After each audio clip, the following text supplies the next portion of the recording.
Ayun guys, mag-ready na tayo para papasok tayo sa trabaho. Yan, maaga. Nagbibihis na po ako niyan. Tapos guys, doon ako magmi-makeup sa mall. Magli-lip tint lang ako niyan.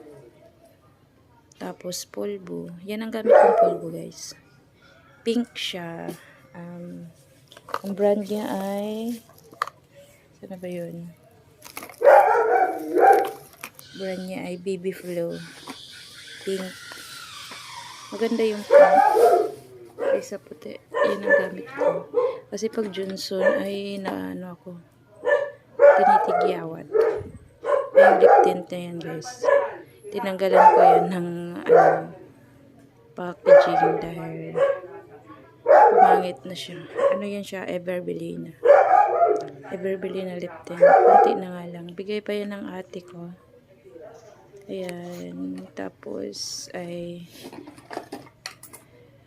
magpapabango tayo. Yung pabango ko guys ay ano lang yun siya. Ano ba yan? Mapili talaga ako sa pabango guys. Hindi ako nagpapabango ng ano kasi nahihilo ako.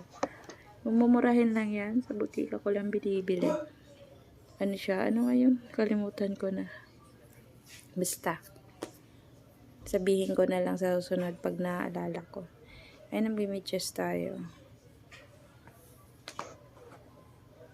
Yes. Yung sapat. Inaamoy pa talaga. Kasi nilalagyan ko yan ng pabango guys. Ayaw kasing may amoy. Kaya inaamoy ko kung may amoy ba. Pero hindi mabaho pa ako ha.